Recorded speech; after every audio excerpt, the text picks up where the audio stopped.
Bismillahirrahmanirrahim. Assalamualaikum warahmatullahi wabarakatuh. Alhamdulillahirabbil alamin. Ja'alal mu'minina ukhwatan fiddin. Asyhadu an la ilaha illallah wa asyhadu anna Muhammadan abduhu wa rasuluhu la nabiyya wa la rasula ba'da amma ba'du. Sobat FKM dimanapun Anda berada, semoga senantiasa di dalam lindungan Allah Subhanahu wa taala. Kita kembali lagi di FKM TV di acara podcast Ramadan yang insyaallah pada hari ini kita akan bersama narasumber yang sudah kita kenal semuanya, narasumber yang beliau penulis, penceramah juga. Beliau adalah Ustadz Burhan Shadiq. Kita sapa dulu beliau, Ustadz Burhan Shadiq. Assalamualaikum Ustadz. Waalaikumsalam warahmatullahi wabarakatuh. Kabar baik Ustadz? Alhamdulillah sehat Mas. Di Ramadan ini kegiatannya apa Ustadz? Ya alhamdulillah kita ada beberapa persiapan kayak misalnya nulis buku juga, terus kemudian ya beberapa kali mendatangi undangan pengajian seperti itu. Undangan pengajian setiap hari kali ya Ustadz ya? Ya sehari bisa 3 kali, bisa 4 kali. Ya, saya lihat di Instagram Ustadz itu wah ramai sekali nih, kayak nggak ada istirahatnya ini. Ya, alhamdulillah ini hari ini bisa membersamai kita di FKM TV. Semoga bisa mendatangkan keberkahan tersendiri kepada Ustadz Burhan Shadiq dan khususnya kepada FKM. Baik, sobat FKM TV dimanapun Anda berada, pada kesempatan yang mulia ini kita nanti akan berbincang santai bersama beliau Ustadz Burhan Shadiq tentang urgensi sedekah di bulan Ramadan, terutama kita nanti terkhusus akan membahas tentang sedekah kepada anak yatim. Jadi gini Ustadz, untuk di masa sekarang ini ya kita masih bergelut dengan COVID-19 yang pandemi ini belum selesai, bahkan ini mudik juga masih dilarang Ustadz. Yeah. Jadi apa ya, dampaknya itu sangat luar biasa, bahkan ekonomi Indonesia ini sangat merosot dan banyak pengangguran di mana-mana, dipecat di mana-mana. Nah ini untuk masalah pandemi ini, kira-kira untuk urgensi berbagi itu masih ada celah nggak sih untuk di situ? Yeah. Karena memang banyak orang-orang itu yang memang pendapatannya sangat berkurang, bahkan hilang itu pendapatannya. Bagaimana menanggapi itu Ustaz? Ya baik, bismillahirrahmanirrahim. Jadi kalau kita melihat kondisi sekarang ini memang semua lini, semua bidang, semua unsur kelihatannya memang terdampak ya, dari sisi ekonomi, sosial, pendidikan, perdagangan, bisnis dan lain-lain. Maka kalau kita cermati bagaimana ajaran Nabi SAW kepada umat Islam, banyak sekali konten-konten atau mungkin nasihat-nasihat beliau yang sebenarnya sederhana, tetapi ketika kita sudah mengalami seperti ini menjadi sangat bermanfaat.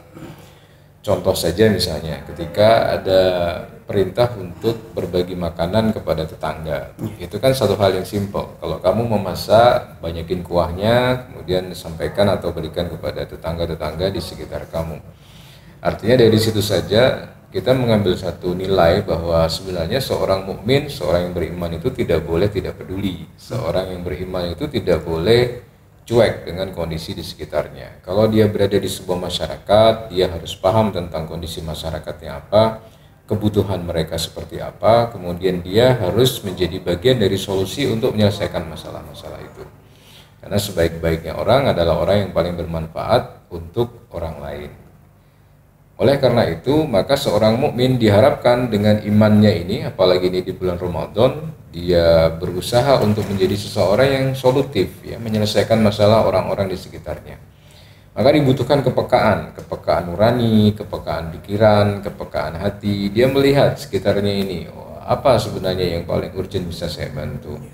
Dengan dia berpikir senantiasa menjadi pribadi yang solutif itu, maka setiap ada masalah di sekitarnya, apakah itu pengangguran, apakah itu kelaparan, apakah itu kemiskinan, maka dia akan mencoba untuk mencari cara agar dengan adanya dia di tempat itu bisa menyelesaikan masalah-masalah di sekitarnya. Karena tidak boleh bagi seorang mukmin itu kemudian merasa cuek, ya itu kan bukan urusan saya, itu kan bukan masalah saya, itu kan masalah mereka.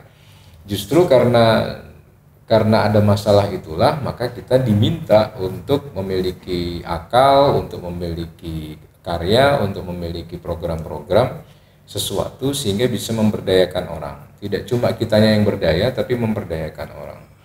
Karena kalau seandainya kita ngerti betapa Islam ini sangat menekankan kepada nilai-nilai kebersamaan, nilai-nilai kesukarelawanan, membantu, bahkan cuma sekedar menyingkirkan duri di tengah jalan saja itu menjadi satu amal gitu, apalagi bisa meringankan masalah-masalah saudaranya yang lainnya seperti itu. Ya. Baik Ustadz, jadi tadi saya ambil apa yang antum sampaikan terkait dengan kepekaan kita di dalam masyarakat. Tentunya kita sebagai seorang muslim itu juga harus bisa menjadi problem solving Ustadz. Betul. Jadi kita harus benar-benar hadir di tengah masyarakat, terutama di masyarakat kita yang notabene semuanya kaum muslimin gitu. Yeah. Nah kemudian Ustadz, kemudian di kondisi saat ini, di pandemi ini, harapan kaum muslimin ini apa Ustadz? Selain ada perintah untuk zakat dan amalan-amalan yang lain. Ya, jadi karena pandemi ini sudah menjadi masalah nasional sekaligus juga masalah global, orang tidak bisa lagi saling menunggu ya. Misalnya antara seorang kaum muslimin sebagai entitas bangsa, sebagai bagian dari unsur-unsur bangsa ini yang namanya Indonesia, mereka tidak boleh lagi hanya sekedar menunggu, misalnya menunggu dari program-program pejabat-pejabat di atasnya, tapi mereka harus memiliki satu kemandirian. Kita bisa berbuat apa nih? Kita bisa melakukan apa nih? Ya, karena banyak sekali juga kisah-kisah dari Nabi Shallallahu Alaihi Wasallam yang menunjukkan bahwa penaklukan mat'u dalam hal ini adalah berdakwah, itu juga bisa dilakukan melalui bantuan-bantuan yang sifatnya meringankan beban orang. Contoh ini, misalnya waktu itu ada seorang yang tidak sopan kepada Nabi, memanggil Nabi Muhammad itu dengan sebutan nama langsung, jadi wahai Muhammad gitu. Karena ini tidak sopan, maka para sahabat kemudian mencoba untuk melakukan sesuatu kepada orang ini, tapi dihalangi oleh Nabi. Jangan ya. Kemudian orang ini dirangkul, diajak pergi ke rumah Nabi Muhammad, kemudian di sana dikasih minyak samin, dikasih susu, dikasih roti, dikasih pakaian, dikasih apa yang bisa dikasih oleh Rasulullah kepada dia. Akhirnya kemudian setelah diberikan semua itu, orang ini balik ke kampungnya dan kemudian dia bilang kepada warga kampungnya, masuklah kamu kepada agamanya Muhammad karena sesungguhnya dia adalah orang yang paling pemurah di antara kita. Jadi dengan memberikan bantuan, dengan memberikan makanan, pakaian atau apapun yang dibutuhkan umat ini, maka kemudian ada potensi-potensi dakwah di situ. Nah, sebagai sebuah entitas bangsa, umat Islam harus bergerak dengan potensi mereka yang luar biasa, jumlah yang mayoritas, kemudian potensi ekonominya, potensi zakatnya, infaknya, sedekahnya, semua harus kita gali agar kemudian ketemu antara orang yang butuh dengan orang yang bisa memberi kebutuhan. Karena fasilitator kebaikan itu, kalau misalnya bisa kita sebutkan sebagai maklar kebaikan itu, hanya mempertemukan di antara dua kubu itu, mana yang kemudian hari ini butuh dan mana yang hari ini pengen bisa menutupi kebutuhan tersebut. Nah, Islam insya Allah, Muslim insya Allah di negeri ini kalau mereka bisa berkonsolidasi, ketemu pada satu titik kebutuhan yang sama, ingin menyelesaikan solusi bangsa bersama-sama, maka insya Allah umat Islam mampu untuk melakukan hal itu. Mungkin ya berarti ketika diri kita ini mungkin masih terbatas, kita ini bisa bantu kalau kita punya uang banyak. Jadi kalau kita nggak ada uang banyak itu seolah-olah kewajiban bantu kita itu luntur gitu Ustaz. Padahal kan untuk konteks membantu, meringankan beban orang lain itu kan tidak hanya dengan harta. Itu Ustaz. Berarti ketika kita membantu dengan tenaga kita, bahkan kita contoh simpel ngasih satu tempe aja bagi orang yang nggak makan pun itu sangat berarti bagi dia gitu. Ya, jadi posisi kita hari ini di era informasi teknologi yang sangat revolusioner ya, orang dengan satu orang saja dia bisa mungkin berbuat banyak dengan teknologi internet yang cepat. Sebenarnya kalau kita tidak bisa menjadi seorang the doer ya, orang yang melakukan kebaikan secara langsung, memberi bantuan dengan kekayaan atau harta yang dia miliki, sebenarnya kita bisa memiliki satu peran, yaitu sebagai maklar kebaikan tadi. Kita bikinkan program, kemudian kita bikinkan sebuah karya nyata agar kemudian nanti orang-orang yang pengen membantu itu bisa kita koordinasi, kita pertemukan dengan orang yang bisa dibantu.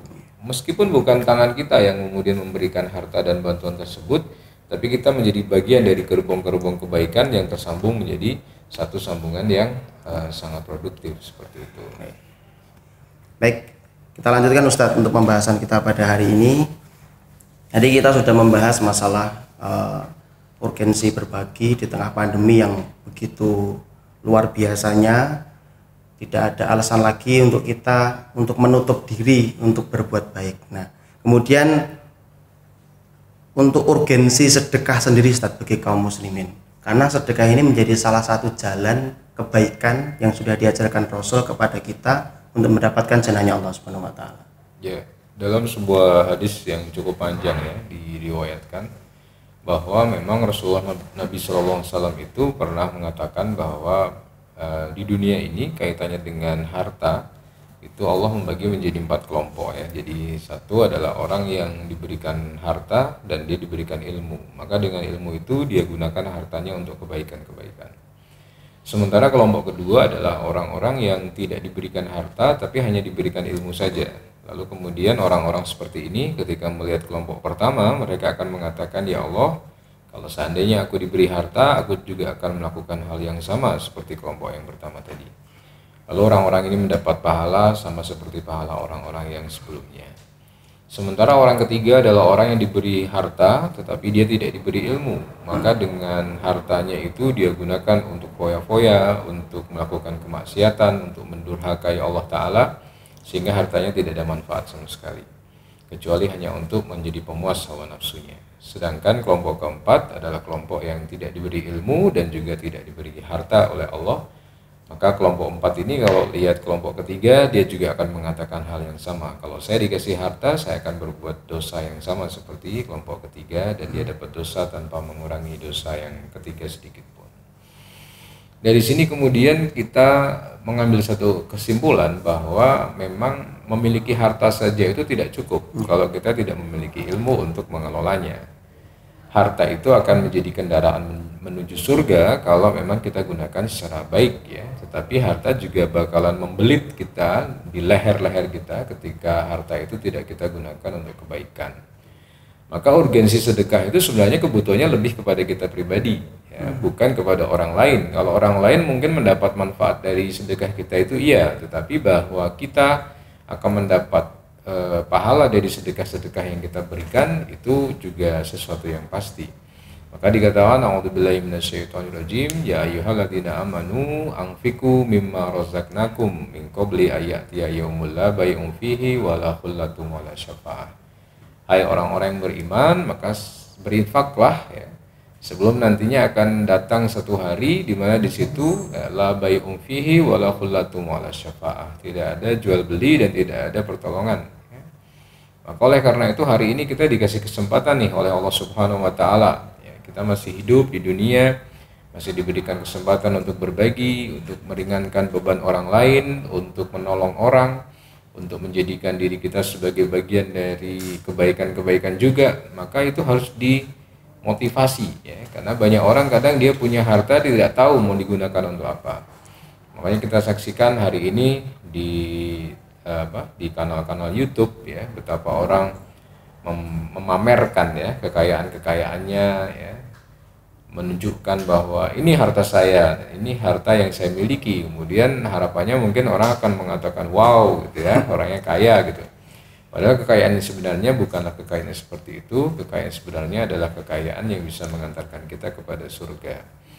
Maka oleh karena itu kaum muslimin harus diedukasi, harus diberikan pencerahan, pemahaman tentang bagaimana mengelola hartanya. Karena tidak cukup hanya menjadi seorang yang kaya, tapi juga harus mengerti dengan apa hartanya itu akan dia gunakan. Kalau cuma sekedar untuk makan, beli barang, beli ini, beli itu, dia akan sampai saja di dunia. Tapi kalau kemudian barang-barang itu digunakan untuk kebaikan, ya dia punya tanah diwakafkan, dia punya mobil mungkin juga diwakafkan, dia punya sesuatu yang bisa meringankan hisab dia di akhirat, maka dia harus lakukan itu. Karena seseorang itu harusnya berpikir tentang apa yang harus mereka persiapkan untuk kebutuhan akhiratnya, bukan hanya sekedar mempersiapkan untuk kehidupan dia di dunia saja. Makanya monggo silahkan cari dunia sebanyak-banyak yang bisa kita lakukan. Cuma kata Umar bin Khattab radhiyallahu an, cukuplah dia di tangan saja, jangan sampai masuk ke dalam hati. Karena kalau cuma di tangan saja mudah bagi kita untuk memberikan ya, ikhlas gampang. tidak banyak pikiran ya, dan kemudian tidak ada beban sedikit pun kecuali memang sudah kita niatkan untuk kita sedekahkan ya.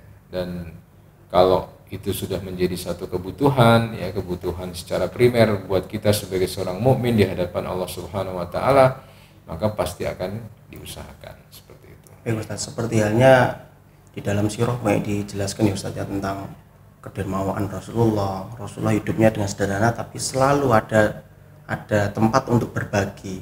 Bahkan para sahabat yang kaya-kaya, sahabat Utsman bin Affan, sahabat Abdurrahman bin Auf, itu juga bisa apa ya? Dia kaya raya gitu, tapi memang nggak hitung-hitung lagi gitu untuk sedekah. Nah, barangkali bisa sampaikan Ustaz beberapa semangat motivasi tentang beberapa kisah tentang itu Ustaz, supaya kita semua paham, karena kebanyakan dari kaum muslimin ini lebih seneng kalau dengar kisah Ustaz. Yang dengar kisah itu masuk, oh ternyata gitu ya. Monggo Ustaz. Ya, dulu pernah ada seorang sahabat yang ketika mendapati Nabi Shallallahu Alaihi Wasallam mendapatkan wahyu tentang tidak akan sampai kepada engkau suatu kebaikan yang sempurna sebelum engkau memberikan sesuatu yang paling kamu sukai. Lalu sahabat ini segera menemui Nabi. Kemudian beliau mengatakan, wahai Rasulullah, saya memiliki kebun kurma yang produktif sekali. Ya, saya sering panen, mendapatkan harta melimpah dari kebun kurma itu.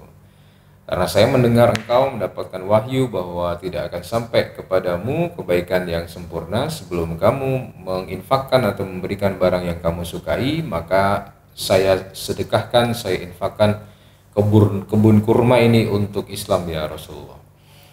Betapa para sahabat dahulu itu memang tidak menyia-nyiakan peluang-peluang kebaikan ya. Mereka menyegerakan diri mereka untuk melakukan kebaikan-kebaikan tersebut ketika sudah ada di depan matanya. Kita cek bagaimana ketika Nabi SAW di subuh-subuh habis sholat, kemudian beliau bertanya kepada jamaah siapa yang hari ini sudah takziah, maka Abu Bakar As-Siddiq radhiyallahu an yang mengancungkan jari.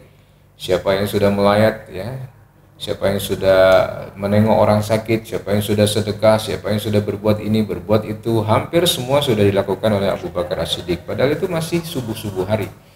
Betapa para sahabat itu tidak menyia-nyiakan sebuah peluang amal solih yang ada di depan mereka ya. Makanya oleh karena itu semangat inilah yang kemudian harus kita tiru ya, karena sebagai seorang mukmin ya, mungkin di depan kita sudah ada peluang-peluang kebaikan, hanya saja mungkin hati kita nggak nyampe. Tiba-tiba ada orang datang kemudian membawa proposal, kemudian mengatakan kita ada program begini bu, program begitu bu ya. Orang ini datang bukan semata-mata kemudian sebuah kebetulan, tapi ini adalah bagian dari skenario Allah Subhanahu wa taala untuk liyabluwakum ayyukum ahsanu amala ya. Untuk melihat siapa di antara kita ini yang paling ahsanu amal, siapa yang paling baik amalnya. Karena kadang-kadang pas kita nggak punya, kita kepengen ya Allah nanti kalau saya punya saya akan sedekah. Tapi giliran kita punya, kita diuji dengan dunia itu. Kok eman ya Allah ya, mau saya kasihkan ke orang. Padahal itu tidak hilang, hanya saja berubah bentuk menjadi pahala yang tidak terkira di sisi Allah Subhanahu wa taala. Seperti itu. Baik. Jadi analoginya sebenarnya simpel. Ketika di dunia itu kan kelihatan ya tadi. Duit itu kelihatan, rumah itu kelihatan, mobil itu kelihatan. Tapi kalau pahala itu kan nggak kelihatan. Jadinya manusia masih banyak di kalangan kita masih tertutupi dengan hal itu. Baik. Sobat FKM dimanapun Anda berada, sudah sangat jelas ya yang beliau sampaikan tentang urgensi sedekah, terutama di bulan Ramadan ini. Rasulullah juga semakin dermawan di bulan suci Ramadan. Kemudian Ustadz, ini kalau bicara sedekah itu tidak afdal kalau kita tidak bicara masalah sedekah yang termasuk ditekankan sama Rasulullah itu adalah sedekah kepada anak yatim Ustadz. Kepada anak yatim lah. Ini di dalam Islam posisi anak yatim ini seberapa besarnya Ustadz, kok sehingga sampai ada hadis itu yang mengatakan orang yang bersedekah kepada anak yatim dan Rasulullah itu seperti halnya dua jari ini gitu. Dipegang sedikit, itu sebesar apa posisi anak yatim di pandangan Islam?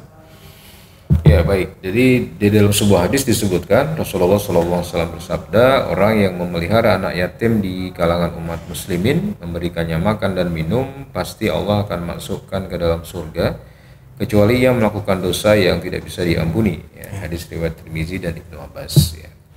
Dari sekian mustahik ya, dari sekian orang-orang yang berhak mendapatkan zakat itu kan salah satunya juga anak-anak yatim ya.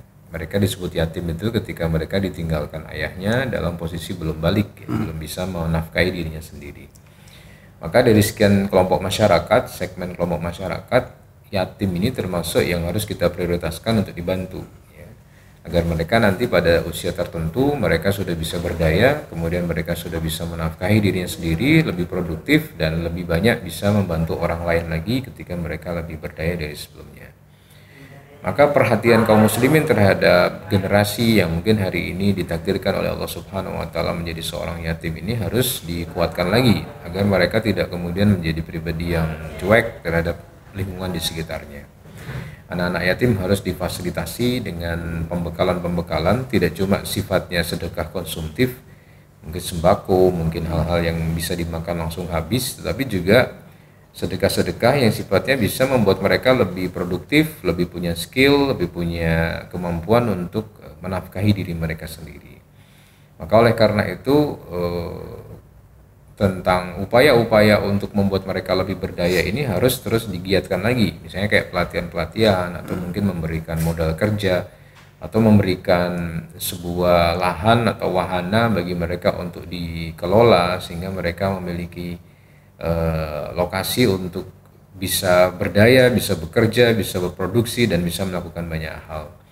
Karena kalau seandainya orang-orang yatim atau anak-anak yatim ini bisa terangkat, ya, masalah mereka bisa terselesaikan, ya, maka mereka akan menjadi bagian dari kaum muslimin yang tidak lagi dalam posisi miskin atau tidak lagi dalam posisi berkebutuhan yang lebih butuh daripada yang lain. Maka oleh karena itu penting bagi kita kaum mukminin ini untuk kiranya memberikan porsi yang cukup besar kepada anak-anak yatim. Alhamdulillah hari ini sudah mulai banyak pesantren-pesantren yang fokus kepada anak-anak yatim, ya.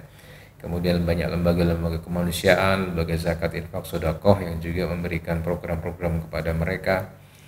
Dan ini harus terus sambung menyambung, ya, tidak boleh berhenti pada diri kita. Harus kita tularkan kepada orang lain untuk lebih peduli, untuk lebih berbuat, ya, kepada mereka.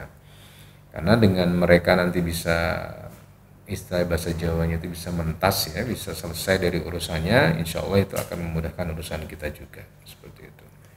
Sebagaimana Rasulullah juga mengajarkan pada kita bahwa pemberdayaan sangat penting, ya Ustaz, untuk merubah dari mustahik jadi muzaki. Yeah. Karena memang itu menjadi salah satu tugas bagi kita semua yang masih bisa untuk mengubah itu.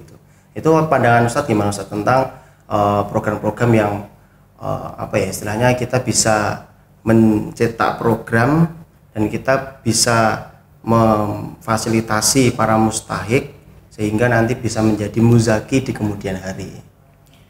Jadi orang itu kan akan terpenjara karena ketidaktahuannya. Ketika mereka tidak tahu, maka mereka tidak akan berbuat. Ketika mereka tidak memiliki ilmu, maka mereka tidak akan melakukan sesuatu. Maka dalam Islam kan al-ilmu qabla qaul wal amal.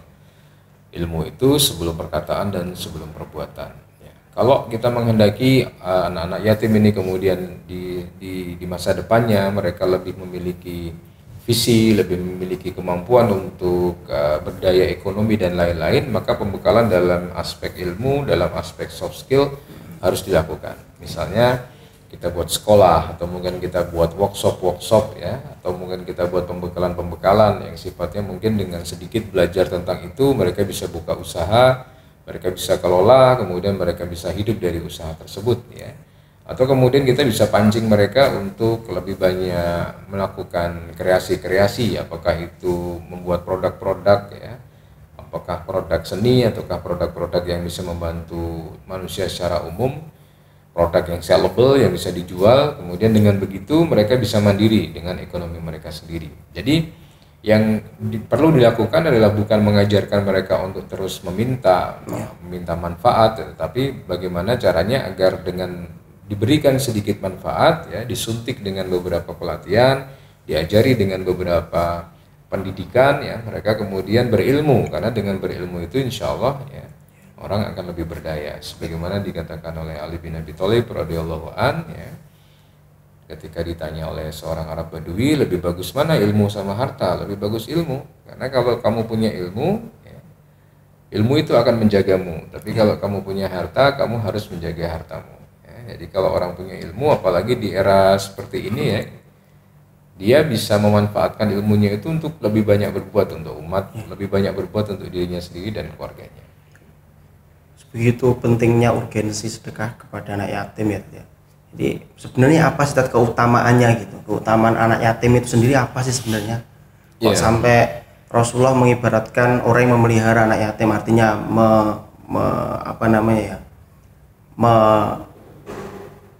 mendidik, bahkan bisa menjadikan anak yatim itu menjadi orang yang lebih sukses nanti di kedepan hari.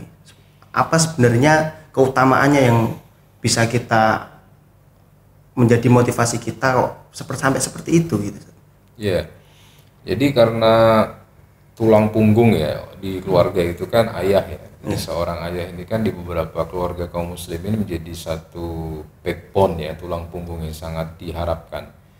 Kadang-kadang dalam sebuah rumah itu ketika kehilangan sang ayah itu sudah seperti kehilangan harapan gitu kan, karena jalur rezekinya kan lewat beliau yang peras keringat banting tulang, kemudian yang menjadi jalan rezeki buat keluarga ya. Ibunya punya rezeki, anaknya punya rezeki, cuma kebanyakan lewatnya lewat bapaknya gitu. Dia yang menanggung semua biaya listrik, biaya air, biaya kontrakan, biaya SPP, semuanya ayah gitu. Makanya laki-laki itu kan kemudian di dalam keluarga, di dalam agama ini kan porsinya besar ya. Ketika seorang wanita sebelum dia menikah itu taatnya sama orang tua, ketika sudah menikah taatnya kepada seorang laki-laki yaitu suaminya. Maka hak seorang suami terhadap istrinya itu lebih besar daripada hak seorang orang tua kepada anak gadisnya. Maka dengan posisi kehilangan seorang ayah, kehilangan seorang pencari nafkah, ya, kehilangan seorang qaid, ya, seorang imam, seorang qawwam, ini bisa menjadi sebuah pukulan yang berat bagi keluarga manapun ya. Maka oleh karena itu mereka yang masih dalam pengasuhan, ya, masih dalam tanggung jawab keluarganya, bisa dibayangkan kalau seandainya seorang ibu punya anak kecil-kecil ya, selisihnya cuma setahun setengah, tiba-tiba kemudian ditinggal suaminya meninggal gitu, otomatis kan anak-anak ini statusnya menjadi yatim semua. Nah, seorang ibu pasti menjadi sedih ya, kemudian juga menjadi bingung, saya mencari penghasilan dari mana. Nah, makanya prioritas kenapa kemudian menjaga anak yatim itu salah satunya kalau secara kasat mata kita lihat pada unsur-unsur yang halal seperti itu. Tetapi karena Rasulullah sudah memberikan sebuah hal yang sifatnya spesial ya, aku dengan para pengasuh anak yatim ini posisi di surga begini gitu ya, itu berarti menguatkan lagi bahwa memang ini selain dari unsur logika manusia bahwa mereka paling butuh dibantu, ternyata di dalam Islam Nabi SAW juga memberi penekanan lebih ya. Maka kadang-kadang bagi kita seorang mukmin itu kalau sudah beriman, cukuplah ketentuan dari Allah dan Rasulnya itu sudah cukup bagi kita ya. Ketika sudah diperintah ya sudah jalan saja, tidak usah terlalu kita memikirkan alasannya seperti apa ya. Karena keutamaan-keutamaan mungkin nanti kita bahas setelah ini ya, tentang menolong anak yatim itu sangat besar ya. Salah satunya adalah seseorang akan dihindarkan dari api neraka dengan membantu anak yatim tersebut. Jadi dengan kita menolong anak yatim itu sebenarnya itu juga bagian dari ibadah kita kepada Allah Subhanahu wa taala ya. Makanya kemudian kita juga harus menggesa, memotivasi diri kita untuk terus melakukan itu. Rasulullah juga mengatakan bahwa barang siapa yang menghilangkan kesusahan orang mukmin di dunia, maka Allah akan menghilangkan kesusahannya di dunia dan di akhirat. Kemudian barang siapa yang meringankan kesulitan orang mukmin di dunia, maka Allah juga akan meringankan kesulitannya di dunia dan di akhirat. Dan barang siapa yang menutupi aib orang muslim, maka Allah akan menutupi aibnya di akhirat. Allah akan menolong hambanya selama hamba itu menolong saudaranya. Ini kalimat-kalimat daging semua ya dari Nabi Shallallahu Alaihi Wasallam ini ya. Jadi barang siapa yang menolong akan ditolong. Mereka yang meringankan akan diringankan. Mereka yang menghilangkan beban akan dihilangkan bebannya. Dan mereka yang menolong akan ditolong oleh Allah. Jadi inilah kemudian salah satu keutamaan yang membuat seseorang itu berani untuk mengambil sebuah risiko ya. Risiko dalam artian mungkin kehilangan harta, risiko mungkin dalam artian berkurangnya pendapatan ya. Bahkan sampai-sampai ada orang rela bikin yayasan khusus untuk merawat anak yatim itu bukan karena apa-apa, tapi memang karena ingin mendapatkan keutamaan-keutamaan seperti ini. Ya meskipun di lapangan tetap saja ya ada orang-orang yang kemudian berbuat curang atau berbuat nakal dengan bikin yayasan, bikin panti asuhan, tapi ternyata tidak sampai kepada anak yatim, tapi mereka mungkin dikonsumsi sendiri, dan ini ancamannya juga sangat besar ya ketika mereka melakukan kejahatan-kejahatan atau kebohongan dengan mendolimi anak-anak yatim. Memakan harta anak yatim ini juga bukan suatu hal yang sepele gitu. Makanya dibutuhkan amanah juga ya dalam proses membantu anak yatim ini. Tidak boleh bagi seorang muslim itu teledor atau ceroboh. Ya, mungkin dia sudah bikin programnya, tapi ternyata karena mungkin dia ada hawa nafsu di situ, kemudian tidak disampaikan kepada yang bersangkutan ya. Bayangkan saja kalau seandainya kita menghilangkan masalah orang lain atau menghilangkan kesusahan orang lain, kemudian nanti di akhirat, di dunia dan di akhirat kita juga dihilangkan kesusahannya. Padahal dikatakan dunia ini adalah rumah musibah ya. Kita hanya bergulir dari musibah yang ringan menuju musibah yang lebih besar, musibah lebih besar menuju musibah yang lebih ringan. Terus menerus seperti itu. Nah, ditanya kepada seorang ulama, kapan kita akan berhenti? Kapan kita akan istirahat? Istirahatnya nanti ketika di akhirat. Maka kita sungguh sangat membutuhkan ya, dihilangkan kesusahan kita, diringankan masalah-masalah kita, dibantu urusan-urusan kita. Maka jawabannya adalah menolong anak yatim. Karena dengan begitu, mungkin secara kasat mata sebab musababnya tidak kelihatan. Bagaimana bisa kita menolong anak yatim kok kemudian kita ditolong? Ya. Garansinya itu bukan dari lisan seorang manusia biasa, tapi garansinya dari Rasulullah SAW, seorang yang seorang nabi, seorang rasul yang kita ikuti sunnah-sunnahnya. Kalau cuma yang ngomong kita, mungkin orang bisa tidak boleh percaya, tapi ketika yang ngomong Nabi SAW, ya kalau kamu ingin diringankan urusan-urusanmu, dihilangkan beban-bebanmu, dibantu, ditolong oleh Allah, maka tolonglah sesamamu. Ya. Dalam hal ini adalah anak-anak yatim. Maka mungkin panggilan tadi orang baik atau sobat baik FKM mungkin hari ini langsung mencari ya, di desa saya ada nggak anak yatim nih ya, di kampung saya ada nggak anak yatim nih ya, kita bisa langsung melakukan program-program kebaikan. Kita tulis MMT di rumah khusus untuk orang yatim atau khusus untuk anak yatim, silahkan datang ke rumah kami, tersedia makanan untuk Anda ya, kami batasi sekian porsi ya. Atau mungkin kalau di negara lain mungkin ada orang mengeluarkan kulkasnya, kemudian dikasih buah-buahan penuh, ditulis bagi anak yatim silahkan ambil, kalau membutuhkan ya diambil makanan secukupnya. Tapi kalau di sini mungkin kita lakukan hal yang sama, ya silahkan ambil, kalau butuh yang diambil kulkasnya ya, bukan makanannya ya. Makanya kita butuh diringankan, kita butuh dihilangkannya. Itu baru salah satu keutamaan saja, belum keutamaan yang lain. Makanya kita berharap ya kepada siapapun ya, orang beriman ya, kaum muslimin wal muslimat, untuk fokus kepada akhirat ya. Karena dunia yang kalau kita kejar gitu ya nggak bakalan habis, karena dunia ini mengasihkan ya, laibun walahun ya, permainan dan sendau gurau. Tetapi boleh kita mengejar dunia dengan keasikannya itu, tapi hasil dari effort kita, dari usaha kita itu kita gunakan untuk berpikir masa depan kita, yaitu akhirat ya. Buat apa kita pegang uang 1 juta, 2 juta, 100 juta, 200 juta, tapi kalau kita makan semua, tidak kita sisihkan untuk kebaikan-kebaikan ya. Kita sisihkan untuk kebaikan agar bisa menentukan nasib kita juga di hadapan Allah Subhanahu wa taala. Seperti itu. Jazakumullah Ustaz. Cukup jelas ya sahabat baik FKM tentang paparan beliau terkait mulai dari awal tadi urgensi berbagi di masa pandemi, sampai kita pembahasan sampai terkhusus kepada anak yatim, karena anak yatim ini menjadi salah satu mustahik yang diprioritaskan sama Rasulullah Muhammad SAW. Baik, sebelum kita tutup, kita dengarkan dulu Ustaz. Mungkin kita meminta closing statement terkait dengan sedekah terkhusus kepada anak yatim Ustaz. Ya baik, kaum muslimin wa muslimat rahimakumullah, untuk urusan dunia kadang kita bicara investasi ya. Saya pengen nanti hidup tua itu dalam kondisi nyaman, enak, rumah saya besar, tanah saya luas, anak-anak saya makmur semua, saya tinggal menikmati hari tua. Padahal sebenarnya tujuan kita mencari dunia itu bukan semata-mata untuk itu ya. Semua orang pengen hidup enak, cuma semua orang lupa bahwa mereka juga harus mati secara enak. Makanya investasi terbaik itu adalah investasi terhadap akhirat kita ya. Investasi terhadap kehidupan kita, kampung kita yang sebenarnya, yaitu di akhirat ya. Apakah nanti kita di jannah ataukah di tempat yang lain, naudzubillah min dzalik. Maka oleh karena itu penting kiranya bagi kita untuk memberitahu pada diri kita, mengedukasi ya. Kalau hari ini mungkin kita masih dikasih keterbatasan dalam bersedekah ya, masih merasa pelit, masih merasa kikir ya, ini kan uang saya, yang nyari kan saya ya. Maka coba kita edukasi, coba kita longgarkan sedikit ya pikiran kita, perasaan kita itu berbagi. Bukan soal duitnya, tapi soal lihatlah wajah-wajah anak yatim itu ketika mereka bisa tersenyum karena uang dari kita. Mereka bisa hidup bahagia karena kontribusi dari kita, dari kaum muslimin sekalian. Kita bisa ringankan bebannya, bisa hilangkan masalahnya, bisa bantu dia.